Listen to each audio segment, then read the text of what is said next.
साली आधी घरवाली। सिमरन की छोटी बहन विभा माँ के होते हुए भी सिमरन के ही पीछे लगी रहती थी। सिमरन, आ गई हो तो इसे खाना खिला दो। बोल रही है तुम जब तक नहीं खाओगी ये भी नहीं खाएगी। क्या है विभा, तुम खा लिया करो ना, मुझे ऑफिस से आने में देर हो जाती है। और कोई छोटी बच्ची तो हो नहीं तुम जो खाना भी नहीं खाती हो कि दीदी आएगी तो ही खाऊंगी। हाँ हाँ, छोटी बच्ची ही समझ लो। और एक बात, जब आपको पता है कि मैं आपके बिना नहीं खाती हूँ तो रोज रोज क्यों बोलती हो? अरे क्या है ये, दोनों बहनें कम माँ बेटी ज्यादा लगती हो। अरे दीदी की शादी हो जाएगी तब क्या करेगी बोल? जब होगी तब की तब देखेंगे। मैं तो दीदी के साथ ही रहूंगी हमेशा। दोनों की शादी ऐसे घर में कर देंगे जहाँ दो भाई हो। खैर, मामला आया गया हो जाता है। एक दिन सिमरन के पापा जब घर आते हैं, तुम लोगों के लिए अच्छी खबर है। वर्मा जी है ना मेरे दोस्त, उन्होंने सिमरन बेटी के लिए रिश्ता बताया है। बहुत अच्छा लड़का है, सिमरन को भी पसंद कर लिया है और कल वो लोग आ रहे हैं सिमरन को देखने अपने घर। सिद्धांत अपने माता पिता के साथ सिमरन को देखने आता है। उसे सिमरन अच्छी लगती है और शादी तय हो जाती है। सिद्धांत की माँ कहती है, अब तो हम लोग ले जाएंगे जल्द ही अपनी सिमरन को यहाँ से। अरे हाँ, क्यों नहीं, आपकी ही है अब तो हमारी बेटी। दूर खड़ी विभा सब सुन रही होती है। अब तो दीदी की शादी हो जाएगी, फिर तो वो चली जाएंगी। दीदी के बिना मैं कैसे रहूंगी? कुछ न कुछ तो करना ही होगा जिससे दीदी की शादी ही ना हो। सभी के जाने के बाद क्या शादी के बाद दीदी हम लोगों के साथ नहीं रहेंगी? अरे नहीं तो फिर क्यों रहेगी, शादी हो जाएगी तो अपने घर चली जाएगी ना। तो मैं भी जाऊंगी उनके साथ, मेरा भी सामान पैक कर देना। अरे कैसे बात कर रही हो विभा, दीदी के ससुराल छोटी बहन नहीं जाती। हाँ, कभी कभी जाकर मिलाना और रोज फोन पर भी बात कर लेना, ठीक है? नहीं पापा, आप तो जानते हैं मैं दीदी के बिना खाना भी नहीं खाती, ना ही मुझे उनके बिना नींद आती है। सिमरन बहन की बात सुनकर इमोशनल हो जाती है। अगले दिन से विभा खाना खाना छोड़ देती है। लोगों के लाख समझाने के बाद भी विभा ना खाती है ना ही सोती है।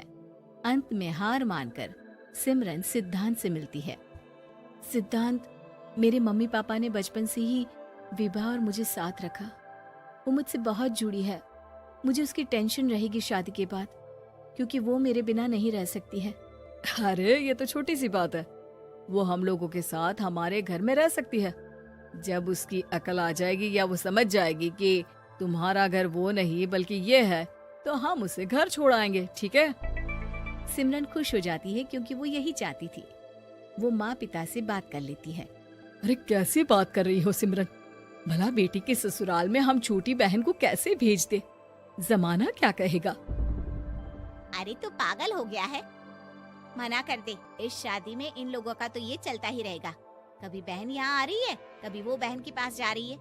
अरे शादी हो रही है, कोई मजाक थोड़ी ना हो रहा है ना बाबा ना। माँ कैसी बात कर रही हो? सिमरन से मैं जुड़ाव महसूस कर रहा हूँ और इतनी सी बात के लिए इतनी अच्छी लड़की को कैसे छोड़ सकता हूँ?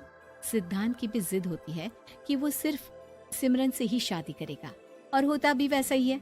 सिद्धांत और सिमरन की शादी हो जाती है और दहेज में आ जाती है विभा। शादी के बाद बुआ सास कहती है, अरे माँ ना, साली आधी घर वाली होती है, लेकिन ये क्या, तुम तो उसे घर ही ले आए। तभी चाची कहती है, सिद्धांत को तो हम लोगों ने सीधा समझा था, लेकिन सबसे तेज तो यही निकला। अरे देखो कैसे दहेज तो नहीं लिया, लेकिन साली पर कब्जा कर लिया। सिद्धांत ने इस और तो सोचा ही नहीं था, लोग उन लोगों के बारे में ऐसी भी बात करेंगे। वो वहाँ से चला जाता है और चुपचाप अपने कमरे में लेट जाता है। क्या हुआ सिद्धांत, तुम अचानक से परेशान हो गए, कोई बात है क्या? अरे नहीं, वो थक गया था ना, शादी की सारी तैयारी और रस्मों के बीच, सोच रहा हूँ थोड़ा आराम कर लूं। हाँ ठीक है, आप लेट जाइए, मैं विभा का बेड लगा देती हूँ जमीन पर। क्या? वो यहाँ सोएगी? हाँ, बताया तो था कि उसे नींद नहीं आती मेरे बिना। तो तुम आराम से लेटो ऊपर, हम लोग नीचे बिछा लेते हैं। अरे नहीं नहीं, तुम दोनों आराम से लेटो ऊपर, मैं माँ पापा के रूम में जा रहा हूँ। सिद्धांत वहाँ से दूसरे कमरे में चला जाता है, जहाँ सिद्धांत के पिता उससे कहते हैं, क्या बात है बेटा, तू उस कमरे में क्यों नहीं सो रहा? बहू से लड़ाई हो गई है क्या शादी के पहले दिन ही? अब नहीं पापा, वो दोनों बहनों को बात करनी थी और मुझे नींद आ रही है, तो मैं यहाँ सोने चला आया। अगले दिन सिद्धांत तैयार होकर ऑफिस जाता है। ऑफिस में लंच के वक्त दोस्त कहता है, क्या बात है सिद्धांत, इतना सारा खाना एक ही दिन में? हाँ यार, वो सिमरन को खाना बनाने का शौक है तो उसी ने बनाया है। यार हम लोगों की तो सिर्फ एक ही बीवी है, इसकी तो दो है ना। सिद्धांत को गुस्सा आ जाता है। कैसी बात कर रहा है तू? अरे तू तो भाग्यशाली है जो बीवी के साथ साथ साली भी आ गई। अरे साली लोगों की तो आधी घरवाली होती है, तुझे तो पूरी की पूरी मिल गई। सिद्धांत का पारा अब 7वें आसमान में पहुंच जाता है। वो खड़ा होकर उस लड़के से लड़ने लगता है।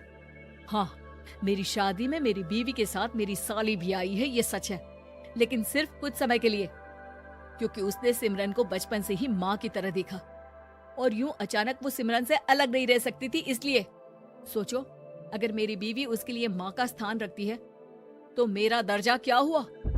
तभी वहाँ बॉस आ जाता है। माफ करना सिद्धांत, यहाँ इस मेंटल लेवल के लोग हैं, जरूरी नहीं साली सिर्फ आधी घरवाली ही हो, कभी वो छोटी बहन तो कभी बेटी भी होती है। वेल डन सिद्धांत। सिद्धांत को अब ऑफिस में कोई कुछ नहीं कहता, लेकिन आस पड़ोस का वो तो वही हाल रहता है। सिद्धांत ऑफिस से घर की ओर आ रहा होता है कि रास्ते में उसे अपनी कॉलोनी का दोस्त मिल जाता है। क्या बात है, चेहरे की चमक बता रही है, शादी से बड़ा खुश है तू, क्यों? हाँ यार, अच्छी लड़की और अच्छा परिवार मिलना कहाँ होता है जल्दी आजकल। यार हमें भी दिला देना ऐसा परिवार जहाँ एक के साथ एक फ्री की स्कीम चल रही हो। सिद्धांत को फिर गुस्सा आ जाता है। वो दोस्त को मारने के लिए हाथ उठाता ही है कि वहाँ विभा आ जाती है। अरे जीजू, रहने दीजिए ना, ये लोग नहीं समझेंगे कि इंसानियत क्या होती है। ये सच है कि दीदी से कैसे दूर रहना, ये मुझे पता नहीं था। आपने मुझे दीदी के पास रहने का मौका देकर ये समझने का मौका दिया कि लड़की का असली घर उसका ससुराल होता है। मैं समझ चुकी हूँ, मैं जा रही हूँ जीजू, लेकिन मैं खुश हूँ कि आपने मुझे अपनी छोटी बहन समझा। सभी उन लोगों को देखकर ताली बजाने लगते हैं। विभा अपने घर चली जाती है और सिद्धांत खुशी खुशी सिमरन के साथ रहने लगता है।